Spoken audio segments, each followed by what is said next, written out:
Hello and welcome to Travel Market live from the Independent Hotel Show 2024. In this session, we're looking at profitability practicalities. Make more for your hotel. How much financial leakage are hotels experiencing? Is a focus on ADR detrimental to overall profitability? In this interactive session, we will look at financial performance throughout the business and how to improve revenue opportunities, including making growth in F&B and ancillaries. Joining us include Johnny Seabury, the Group Revenue Officer at Sarova Hotels, Nathan Pick, Director of Finance of Seta Hotels, Vineet Purushothaman, the Consultant at White Sky Hospitality, Scott Turner, CEO of Auden Hospitality, and Yuta Moore, Managing Director at Moore Hotel Consulting. Welcome to Travel Market Life, your companion for industry insights and professional business development. Travel Market Life. Join us by webcast, video or podcast. Starting off, we're going to be joined by Scott Turner, Founder and Managing Director at Auden Hospitality. Now, you've recently been actually looking into F&B and profitability within hotels. Reports in partnership with Hotstats. You've actually found some very interesting developments that's happening within the space. Now, if we look at some of that particular data at the moment, F&B profitability as a whole within the sector is at about 21.6%. However, when you include associated costs, including marketing, utilities, IT, maintenance, it actually shows a negative result of minus 2.8%. And F&B as a percentage of total revenue is still 5% lower than 2019, with C&B being the greatest area of concern. Just some of the findings in your report, which I know are out today. As you were going through and diving into that, what were some of the stark realizations that the hotel industry is facing in regards to revenue and F&B? Yeah, I mean, listen, we delved into all the data for the first half of the year. So up until July, using Hotstats as the data source. What we actually found in there was the outlook on paper on a hotel P&L actually looks really positive. It's showing 21.6% profit, but those magical little lines that restaurateurs on the high street see that we don't normally see on hotel P&Ls, such as marketing, utilities, right way through it, is actually meaning we're in a negative 2.6% loss for the first half of the year. And that data has been tracking pretty much month on month for the same. In fact, we probably could have written the report in May and it would have had the same findings. So this is a concurrent theme. What we're seeing is actually from a cost perspective, costs have stabilized over the period since the naughty word, the pandemic. So now actually it's much easier to forecast what our costs are. So this is very much a revenue-driven issue that's hitting the F&B segment of hotels right now. But encouragingly, the independents is actually the second best performing segment behind upper mid-scale. So actually the independent space is actually in a really good place. And I think there's a lot of the bits around agility, being able to reinvest back into the business, things like that are putting the independent guys at a bit of an edge over some of the bigger chains and what have you. The biggest concern that came from it, and at this point, the Hotstats data give us the overriding theme that C&B is actually the thing that's causing the biggest impact on profitability. So we decided to speak to Venue Performance, who really delves into 400 venues within the UK. What we found there is actually C&B size of events is down, so it's much smaller events. There has been an increase in spend, but that spend has largely been driven through cost, not actually through increase in spend. So what we're seeing is lower room hires, lower food and beverage spend, particularly on alcohol. We're not getting the big amounts of bar spends and things like that we used to.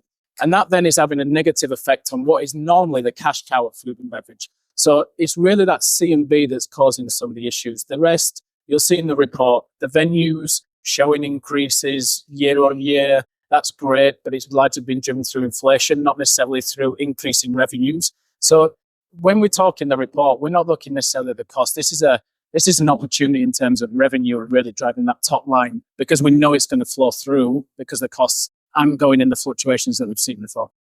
What are successful hotels doing in order to ensure that their profitability is being maximized and they're not seeing those losses? Yeah, I mean, certainly with some of the hotels we're working with, it's that real thing about reinvesting back into the business. That's what we're seeing in the independent sector more than anything else. is that really looking at the concepts, really looking at what the guests are after. The modern travelers are looking for things very different than before. So when we're working with people, we're really looking at how tech and digital automation can help, whether that's from an efficiency perspective on the back end, or whether that's looking at kind of room service QR codes. We're working with Fox Hills out in Surrey right now. We just put QR code ordering into their pool area, which has seen a significant increase in revenue and average check as well. So that's some of the bits there. And then in meeting and events, we're starting to have conversation now about how we can adapt the spaces to be a little bit more efficient. So communal meeting, breakout areas and things like that, that's reducing the amount of people that you need to serve individual rooms.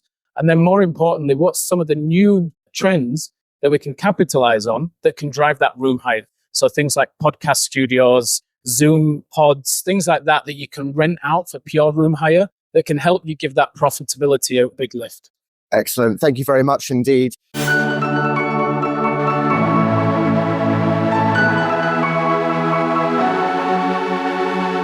So we're going to go over to Johnny Seabury now, the Group Revenue Manager at Sarova Hotels. Now, looking at different real aspects of what's happening in the industry is the guest profile. Now, this and access to the market. How has this changed for the Sarova Group over the last 5 years? We've seen a big change in the profile of the guests in the last 5 years. I mean, there have been a lot of issues that have affected all of us, really. What we're seeing is that guests are becoming a lot more certain about what they want. There's been a real mindset change in the demographic and the demands of the guest. I guess if you look back, maybe 15, 20 years ago, staying away in a hotel for a lot of people was a once, maybe twice a year treat. And even then, the guests weren't booking it themselves. It was all part of a package deal. So they had no interaction with the hotel really other than check-in staff, the bar staff in the resort area, But nowadays, staying in a hotel is just as common as eating out instead of eating at home, Anyone can do it. It's very affordable, it's available, and they're becoming a lot more savvy about how it works and what they want to do.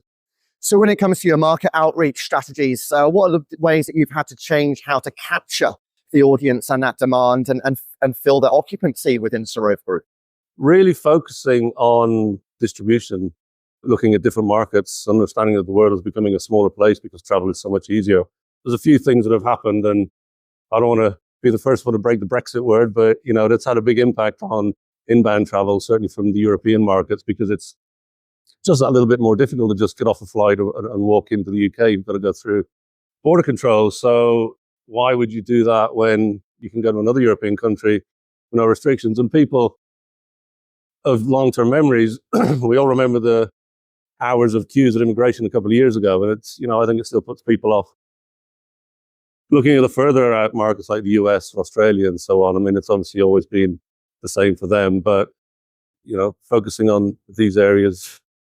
I mean, profitability obviously is everything. Looking at that bottom line, how are you looking at balancing that cost of acquisition and distribution and then the cost of delivery to the guest? Yeah, cost of delivery is a big one, really. Again, customer mindsets have really changed and they're becoming more demanding of what they want. It wasn't uncommon years ago. I mean, look, costs have gone up. Margins are a lot tighter than they used to be. And it was common years ago that you could afford to give away a lot of extras that had a cost to the hotel or whatever accommodation provider. And it was fairly easy and affordable to give these away. But now we've got to be a lot stricter about what we're giving out. And if something's included in your package or with your room, and that's what you get. And if you want extras, then you're going to have to pay extra for them. And that's just making it a little more of a challenge for particularly for an office team to field these kind of questions. Distribution-wise, systems are coming on all the time. There's new avenues, new channels, and you've just got to factor in commission costs, for example, marketing, SEO. And I think Vinith going to talk about this later on as well. But all of these matters that have an impact on the profitability, cost of sale, washing, laundering all the linen in the room, guest supplies, housekeeping costs, things like this all need to be factored in to figure out your pricing. Where are some of the points that you've seen easy ways and be able to add more to a guest bill? It's a tricky one. If you're a full service resort property with a lot of facilities, it's quite easy to be creative and package up add-ons and extras. For your traditional, 3, 4, 5-star hotel with a bedrooms, one restaurant, one bar, it's pretty tricky.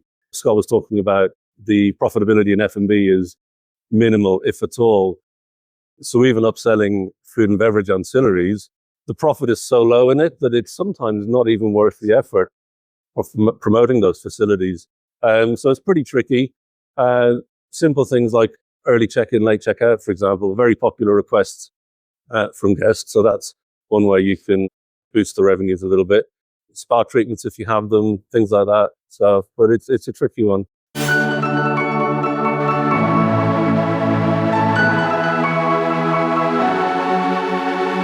Now we're going to go over to Nathan Pick, Director of Finance at Seta Hotels, and looking at the finance function in related to how to optimize how you're recording things. Now, you at the Seta Hotels, you're a new addition as Financial Director of Finance. They've transitioned from an outsourced function to an internal. How do you build that internal infrastructure for a growing, developing brand like Seta? You break down the finance functions into different sections. You work on what you can have a high impact to start with. Some of the finance function may stay outsourced, like payroll, and then you build it in terms of what team and tech stack and reporting that you can get the information through.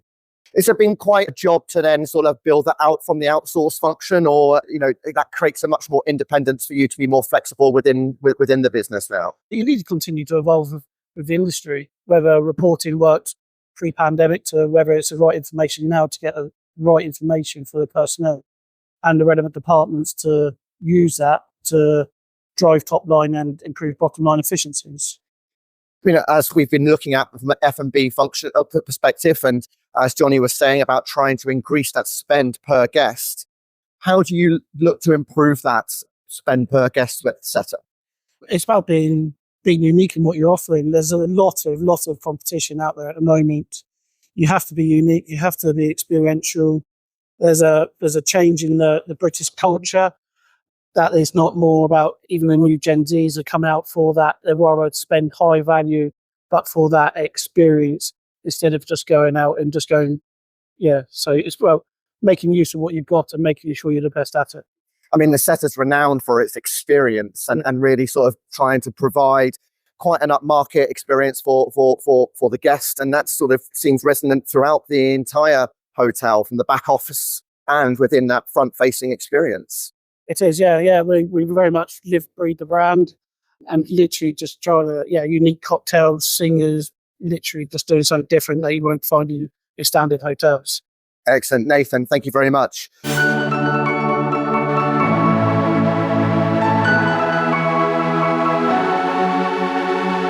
So we're going to move over to Vineeth Morris-Hoffman, the consultant at White Sky City, as we look into distribution. So your speciality here, one of the factors, and Johnny was referring to this later, was the importance of focusing on distribution, but there's a cost to it. So how do we understand the true costs of distribution? Thanks, Ryan. I think let's talk about hidden costs first, because there are always obvious costs, which is commissions and so on. But if you take an OTA example, a favorite punching bag for hotels, clearly for good reason as well, in many ways. So if you take a standard commission for an OTA, let's say a 15% or whatever, but then if you're putting a promotional discount on it, and that's another 10%. So that's already 25%. And now let's say the said OTA, you offer them the loyalty program, let's say Booking.com Genius, another 5% or 10%. So before you know it, you've got a 30%, 35% cost. Now, what does this mean also for your brand performance? Because you may match the promotion on brand, but you may not match the loyalty discount you're giving. So you're still at brand, you're still 5% at a disadvantage. So what does that mean for overall, direct channel performance? So I want to also talk about wholesalers as another channel, which causes its own set of problems and questions. High costs in general is assumed, 20-25%. But equally, the other issues that they cause is around rate leaks that some irresponsible wholesalers may cause, and that having a detrimental effect as well on your performance of brand. And one of the things I just wanted to layer on there is a really interesting study coming on to brand and direct performance is a study by The Edge, which is a hospitality consulting and channel management company. And they found out from a pool of about 7,500 hotels that there is a range of direct booking costs. So some hotels had a 5% cost, which is in the lower end. That included media spend. And at the other end of the spectrum, really interestingly, 15%, up to 15%. And what was most interesting, what they found was the ones with 5% had a much better rate available on the brand website. And that I thought was really interesting because these numbers are not easily available to everybody unless you do a study of that type. But of course, a word of caution, not every hotel is created the same, not every website is the same, not every team is the same. So you've got to approach that with caution when you're you need to test and learn if you're going to do exclusive offers on your own websites. Now, from cost of distribution to now, getting on top of customer spend and then reviewing that by total revenue by channel, how do you start to assess that where you're getting the most valuable guests? I'd say there's an easy route and there is a complicated route. The easy route is if you have the right technology in place and systems feeding into each other, because the data, I would say, is already there. It's a question of figuring it out. So I know folks, Geo Analytics is a company that's really looking closely at cost of sales and blending the financial elements as well as the top line elements into it to give you a really good picture. But otherwise, it really is a question of tagging the customer. Is there a way, if your PMS and the POS and any other systems in place are talking to each other, but you have a tag for each guest and you have the channel buckets clearly marked out and say, okay, I want to track the Expedia customer, what are they spending versus a corporate negotiated rate customer, what are they? So if you got the right tags in place, then you can report off them as well. How do you assess then when to use the right channels or just shift market entirely? So here's something that I've been trying to dabble at, work on for a long period of my life, really. And I think you need a level of simplicity to it. So I don't know if people are familiar with the marketing efficiency ratio metric called MER, which is basically how much do you spend and how much revenue do you earn. So you spend $20,000 and you create $100,000 in revenue, let's say. So that's in that case, the MER is 5. So it's basically 5 times. So what if we applied that to distribution channels? So let's call it distribution efficiency ratio, DER. And if we did that, what would happen? So let's say you're paying $20,000 for 100,000 business with Expedia, so that's 1. And that gives you an efficiency ratio of 5. With brand, you're spending 10,000 and getting the same revenue. So your efficiency ratio is higher. So what if you had like 6 or 8 buckets like this, and you said, okay, this one, Expedia is at 5, booking is at 6, brand is at 10, etc. And people would really easily remember and also be able to track. And then you can say, okay, I'd rather get business from Expedia versus booking, or a wholesaler versus Expedia, or naturally you'd say brand versus a third-party channel. So I would say that's one way to understand. And then you connect it also to the previous question you just asked, which is about how much are they spending? It's a science, isn't it? Distribution is definitely a science. So if you want to learn more, White Sky Hospitality, because it's certainly one thing that runs straight over my head. But hopefully some of you hoteliers in the room are fully understanding a lot of where that our experts are really covering today and trying to help you identify those opportunities of moving forward.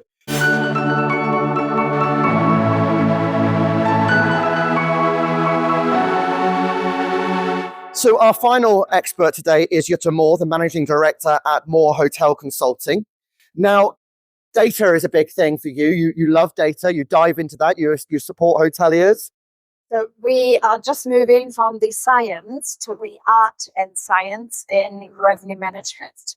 So it's something where we have a lot of data nowadays available, and unfortunately, and again, we see hotels not using it.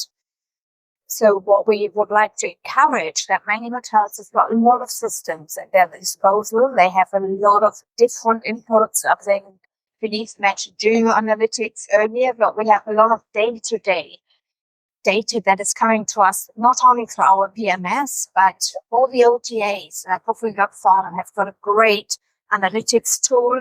If you shop your rates on a daily basis with your competitors, again, there is enormous data that you can get out of Lighthouse, OTA Insight, etc. And we just encourage you to use it, because very often we have a forecasting window, for example, in revenue management, where we've talked a lot about pricing, packages, etc. And a lot of hotels only start looking at that really 3 months out. They set the rates once a year.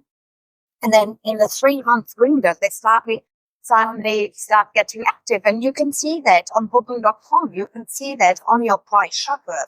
Because suddenly the rates drop as your forecast is dropping and you may not have as much on the books as you wanted to. However, if you had looked a little bit earlier, you could have taken action much earlier to build up your booking curve and, build up your rates regularly rather than dropping and then at a closer time again increasing, and very often the last 2 or 3 days dropping again. So all of that can be avoided if you work with your data really day to day.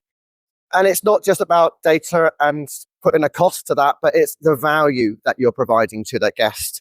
It's a big commodity nowadays for consumers. So how can hotels create those packages that optimize inventory while maximizing those revenue opportunities? Okay, one really important part is to move away from the fixed rate packages that we still see in a lot of resorts. Anyone with Albert Golf, etc., we often still see fixed rate packages, which then get closed out because the weekends are filling up and they don't want the cheap packages anymore. So the first big step is really to encourage hotels to use dynamic pricing, which means that you attach the package elements that you want to sell for spa or for the restaurant, etc., to a dynamically changing bar rate, which means that you never have to close that inventory, and it can really push certain room categories that are maybe less, that are not always booked first.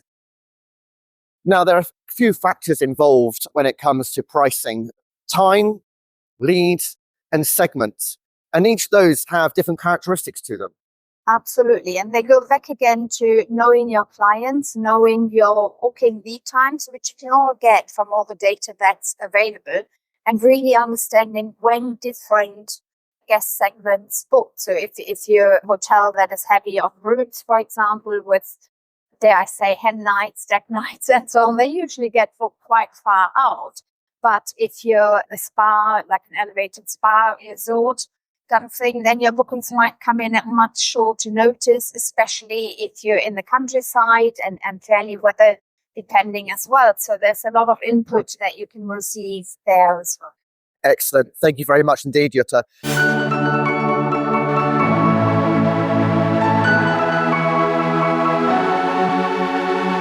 So that was our 5 experts. We are now moving to a full interactive moment of discussion where you can start to ask questions and just delve a little bit deeper into some of the points that have been raised. And we're going to hear from them about some of the conversations that they've been having, particularly around some of their specialist areas. So first, turning to Scott Turner, what was the conversation that you were involved with yourself and Nathan here in this corner?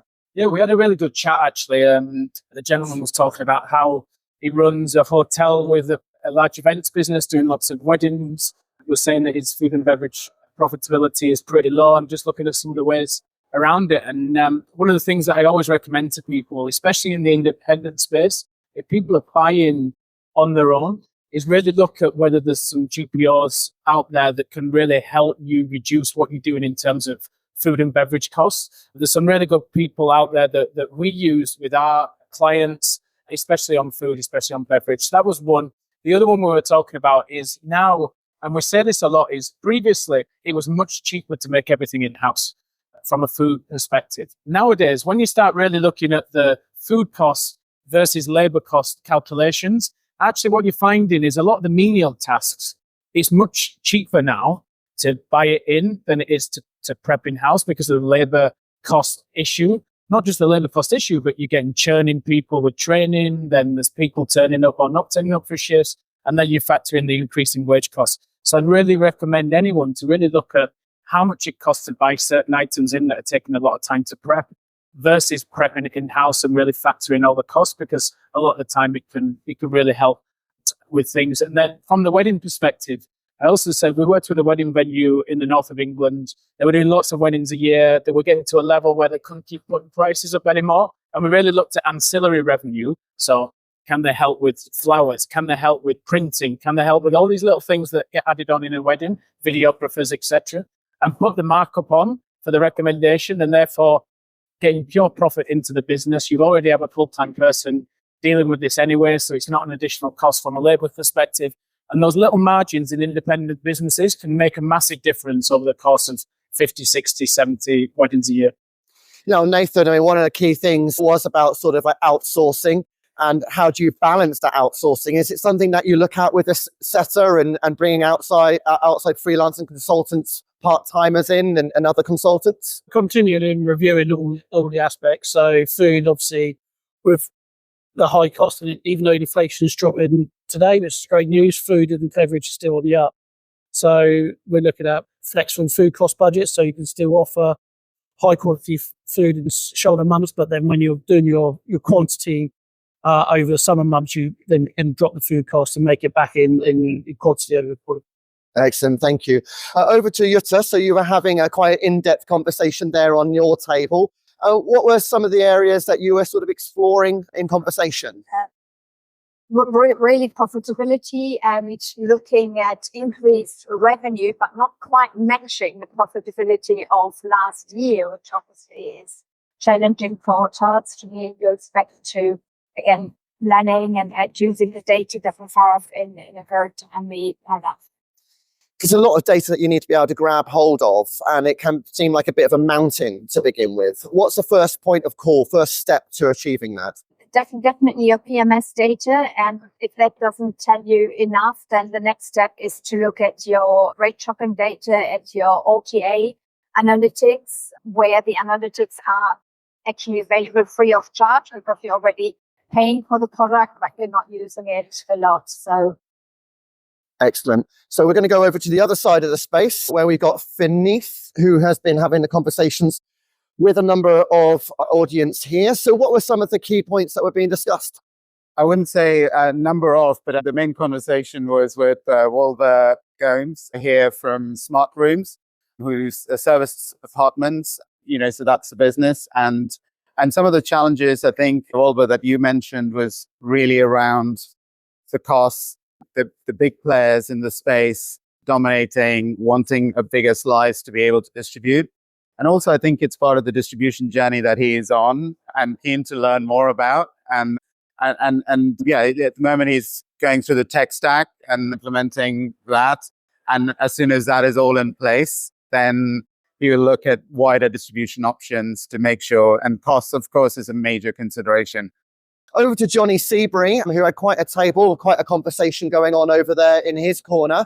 What were some of the key points that you were covering? Well, we weren't quite finished, right? If you give us another 10 minutes, that'd be great.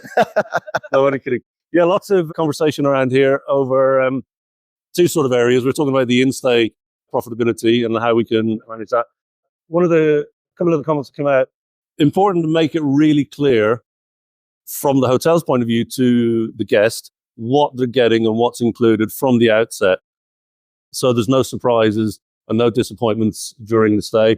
For example, accommodation, welcome drink and breakfast, that's included, nothing else. But during the stay, make it very clear what is available, what's extras, and how much it costs. Like a menu in the room of extras, dinners, minibar pricing, spa treatments, anything like that, sort of ancillaries that you can book. So it's clear, it's on paper, and there's no awkward conversations or reception, no confrontation or potentially upsetting the guest during the stay. If you want something else, there it is, it's available, that's the price, it's buy it or don't, it's up to you. That was one of the interesting comments that came back.